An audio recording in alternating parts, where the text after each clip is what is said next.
Yo guys, welcome to my video. So hari ni BYD Seal officially launch dekat dalam Malaysia, and harga dia pun kalau is quite kompetitif. 179,000, basically RM180,000 Malaysia saja starting untuk model premium, dan juga performance harga dalam RM199,000 ataupun RM200,000 Malaysia.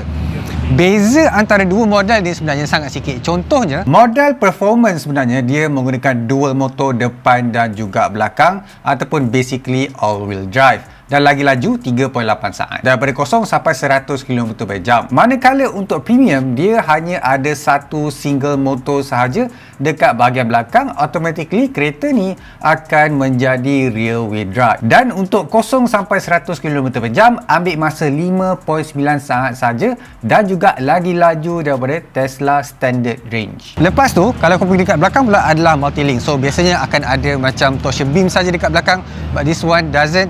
So memang kereta ni aim untuk dapat handle corner dengan lagi baik lah kan. Alright, untuk tu kita cakap sikit pasal dia punya design lah kan. Untuk model dekat sini, BYD Seal spesifik dekat model performance, actually korang akan ada beza in terms of dia punya rim juga.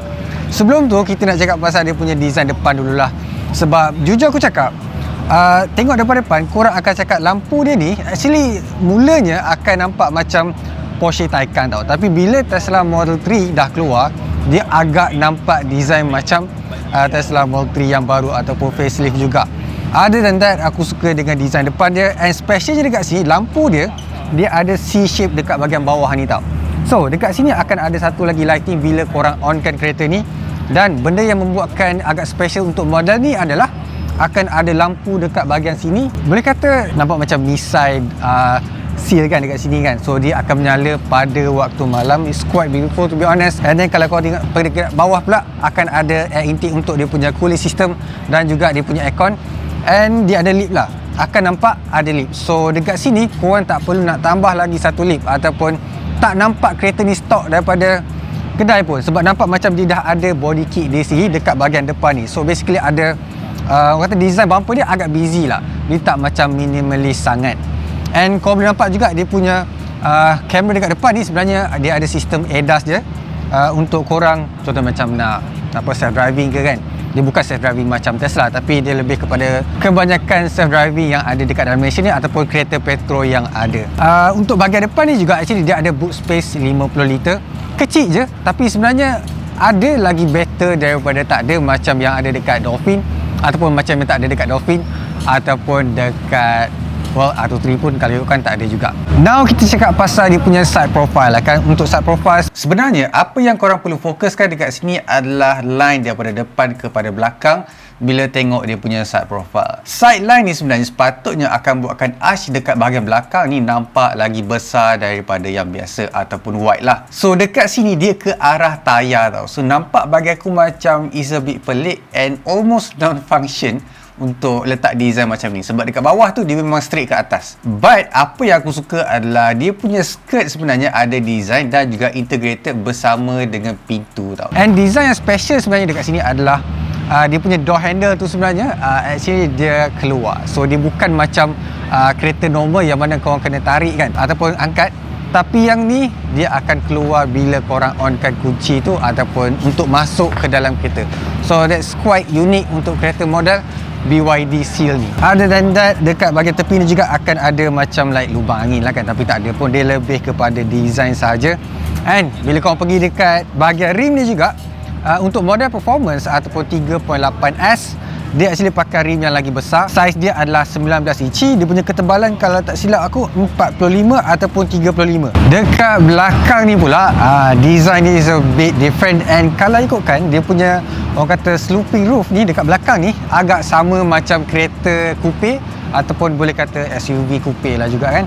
Contohnya dekat sini dia actually bersambung tau. Dia tak ada macam flat lepas tu naik ke atas, dan cermin dekat atas pun tak ada macam like nampak awkward sangat. But apa yang aku boleh cakap, dia actually ada panoramic roof dekat atas tapi tak boleh buka, and then dia punya cermin dekat belakang ni actually dia punya viewing angle tu sebenarnya agak kecil, tapi normal lah untuk kereta sedan sebenarnya.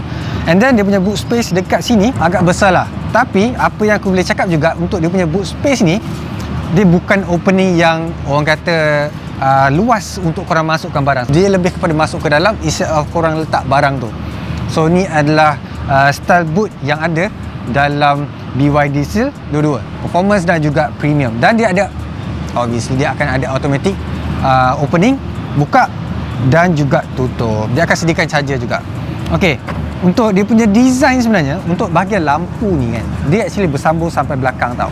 And akan ada third punya lampu braking dekat bawah, bukan dekat atas macam kebanyakan kereta. And kau boleh nampak bila pergi dekat performance akan ada 3.8S BYD Seal, tapi dia tak sebut macam performance sangat. And then lampu ni bagi aku dia macam cantik lah, dia nampak macam eksklusif and tak ada model yang sama macam apa yang BYD Seal dapat bagi. Dekat bahagian bawah sebenarnya dia agak busy juga kalau ikutkan. Dia bukan nampak macam standard punya kereta lah. And dia actually ada fake van dekat belakang ni, tak ada bawa apa-apa, seal tertutup. And dekat bahagian belakang ni juga, bawah ni actually ada diffuser. Dan diffuser dia kalau korang tanya aku, dia actually tak function. So dia hanya for show saja, termasuk bahagian bawah ni. Dia diffuser ni actually dekat atas sahaja, bukan dekat bawah. Sebab biasa diffuser untuk function actually benda ni kena open dan juga kena angin daripada bawah sampai ke belakang. And benda yang korang mungkin tak nampak sangat adalah bahagian kamera untuk tengok belakang actually dekat bawah tau. So untuk aku kan, sebagai pengguna akan rasa macam bawah ni agak senang untuk kita rosakkan. Kalau accident ke apa ke, dekat sini sentuh dulu. And nak buka boot pun dekat bawah. Kalau accident ke apa, dekat sini kena dulu. Okay, untuk boot space actually aku lupa, tapi why not aku try masuk dekat dalam macam mana. So macam ni lah, bila aku masuk dekat dalam, aku tak berani nak masuk lagi dalam, tapi itulah dia punya sizing. Korang boleh imagine macam mana dia punya boot space bila korang dapat kereta ni. But aku sendiri akan kata dia punya boot space actually kecil and susah nak masuk kalau aku sebagai seorang family. Kalau single tak ada masalah kot. Alright, now kita cakap pasal dia punya bateri dan juga performance lah. Since benda ni actually satu, orang kata benda yang penting juga untuk bincang ataupun bagi tahu dekat korang secara detail.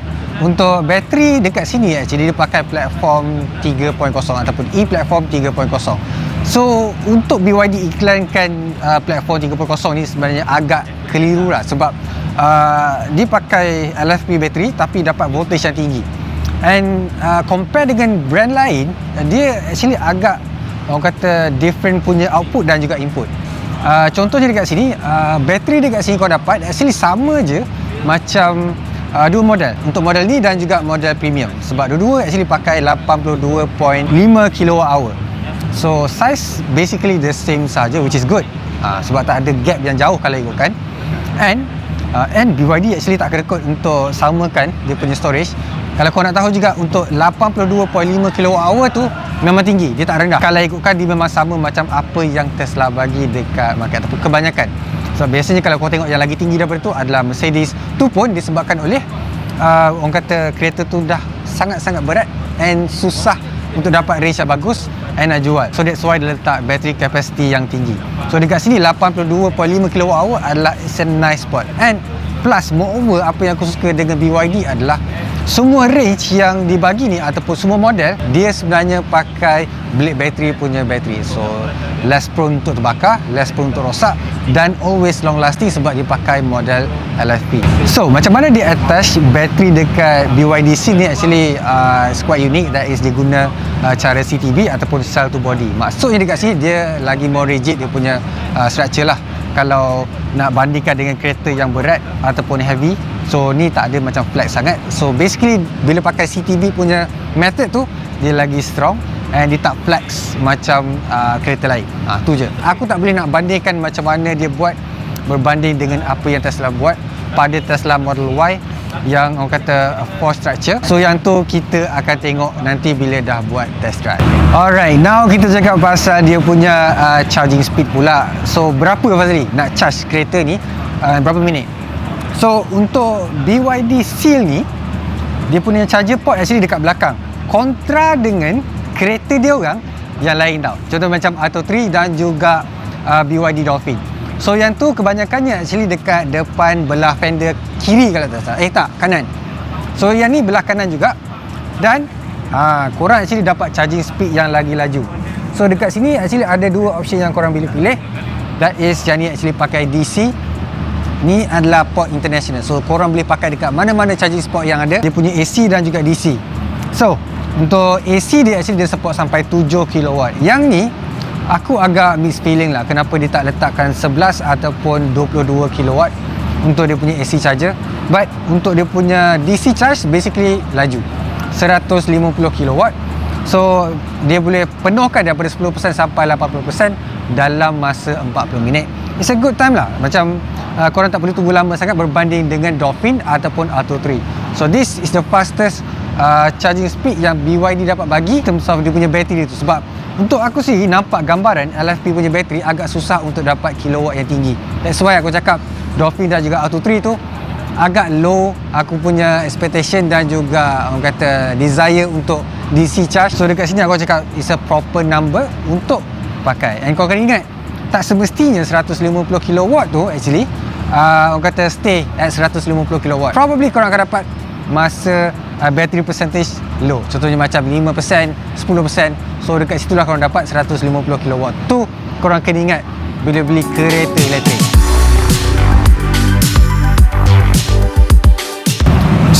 Allah Akbar.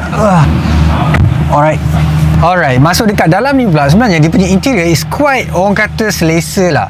And kalau nak dibandingkan dengan dia orang punya Dolphin dan juga Atto 3, yang ni boleh kata jauh sikit beza sebab okay, differences is yang ni design dia lagi sporty. Contohnya kau boleh tengok dia punya angle, dia punya shape and dia punya layer tu actually yang ni lagi nampak premium. But apa yang aku boleh kata adalah ataupun lebih kurang dia punya steering ni looks almost the same saja. Tapi although aku rasa macam dia punya steering actually size dia lagi besar daripada apa yang aku jangkakan. And dia punya control pun lebih kurang sama saja. Dia punya flat bottom actually korang boleh nampak really similar. Dia punya baldu dekat dashboard ni buatkan kereta ni rasa lagi premium. Apa yang BYD actually upgrade kereta ni daripada yang lain adalah dia punya digital cluster, yang mana kau boleh tengok dia punya range, battery, kau punya status ataupun mode. So benda tu lah yang korang akan nampak beza sebab yang ni dia actually improve dan juga besarkan sikit so that korang senang nak pandang and tak serabut sangat. Compare dengan Dolphin dan juga Atto 3, yang ni look so much better and sportier. Boleh kata macam tu lah. And kalau ikutkan dia punya seats, actually dia punya design almost the same saja. Dia punya upholstery ni ada logo BYD dekat belakang, which is quite exclusive untuk BYD seal saja. Dolphin actually tak ada. And kalau tengok dia punya center console ni, actually kita akan ada gear knob untuk korang switching daripada neutral, reverse dan juga N. Korang juga boleh control mode dan juga on button. Dekat sini juga actually ada Qi wireless charging. Macam biasa untuk BYD juga akan ada space dekat bawah ni untuk letak contohnya macam handbag ke apa ke. Ada cup holder. Dekat sini actually ada NFC punya orang kata tempat untuk korang start kereta ni. And akan ada juga dia punya ruang dekat tengah ni, which is quite spacious. Dan untuk semua kereta BYD yang official dekat Malaysia, and dia punya signature juga actually adalah dia punya screen ni memang boleh rotate. So tu adalah satu keunikan yang ada kepada kereta BYD. And apa yang korang perlu tahu juga actually dia ada heads up display kalau korang actually bawa kereta ni. So dia dah ada digital cluster yang lagi special daripada model lain, dan dia juga actually ada heads up display untuk korang tengok jalan. So korang nampak lah macam mana kereta ni lagi more premium, lagi best to drive. Dan dia juga akan ada panoramic roof. Performance untuk dia punya orang kata tahan lagi daripada cahaya matahari tu kena buat review nantilah. Alright guys, aku rasa tu je lah apa yang aku boleh cakap tentang BYD Seal dah official dekat dalam Malaysia. Aku akan cakap untuk dia punya pricing sangat kompetitif. Untuk lawan Tesla Model 3 tu boleh kata boleh sangat-sangat. That is untuk dia punya harga paling murah dekat sini adalah 180,000 basically. Tesla pun 189. So 10,000 gap. Tapi Tesla pun kalau kan dia actually ada supercharger dia lah. Untuk performance aku akan cakap sangat berbaloi. Kalau korang nak beli yang model ni, better upgrade terus sampai model performance instead of pergi dekat dia punya model premium tu.